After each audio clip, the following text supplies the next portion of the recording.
ঘরে খাইতে গেছেন।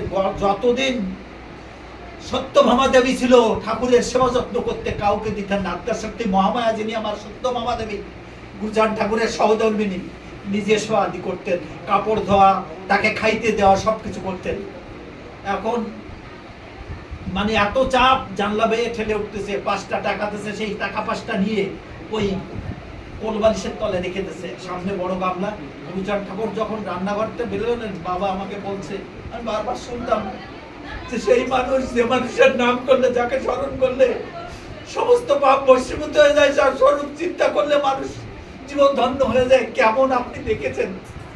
তখন বাবা বললো যখন রান্নাঘর থেকে বের গেছে, দীর্ঘকায় পুরুষ 90-র কাছাকাছি বেরোবে, একটা দিব্য জ্যোতি স্ফুরিত হচ্ছে, একটা দিব্য জ্যোতি স্ফুরিত হচ্ছে, এবং আদরুলম্বিত বাবু গুরজান ঠাকুর বাম হাত কান হাঁটুর নিচে। তখন উনি এসে বসলেন, ওই টাকাটা আমার বাবার কাছে এই কথাটা শুনতাম যে বাবা আপনি একটু বলেন, আমার খুব ভালো লাগে। সন্তানকে, ছেলে মেয়েকে সাধু পথে পরিচালিত করে মা বাবা। আমার বাবা বলতেন সচিন জীবনে কোনোদিন তাস পাশা দাবা যেখানে, সেখানে যাবি না, এবং যারা খেলছে তাদের বাতাসটুকু তো গায়ে যেন না লাগে।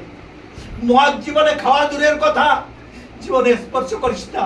যে করে হরির চিন্তা, হরি করে তার চিন্তা। বাবার নির্দেশ মতো চলে এখন অর্থ সম্মান না থাকিবে, না জানি কোন একটা অনাবিল শান্তি এই জীবনে আছে, আর তাদের আশীর্বাদে বেঁচে আছি। যাই হোক, অনেক সময় হয়ে গেছে, হরি কথার তো শেষ নেই। ওই একটা গানের বলে আছে না, সুধীর বাবু ছোট্টখাট্ট একটা মানুষ আমাদের বাংলাদেশে ছিলেন, আমার বাবা ভালো জানতেন।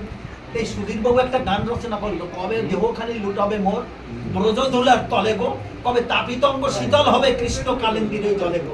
ওই গানের একটা বলে আছে, কবে পথবানে বাহির হব আপন পর সব ভুলি, শ্যামতামালের সঙ্গে কবে করব কোলাকুলি, কবে হাসি কান্নার ওপার থেকে নিবে আমায় ডেকে ডেকে, কবে খেলা ছেড়ে যাব চলে সুধীর কেন্দ্রে বলে গো ব্রজদুলার তলে গো। হাসি কান্নার ডাক সবার আসবে, সবাইকে ছেড়ে একদিন চলে যেতে হবে।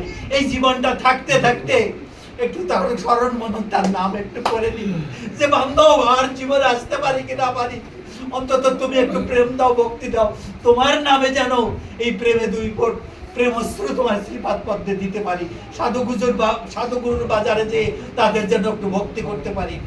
যাই হোক, সময় অনেক হয়ে গেছে, আমাকে মানা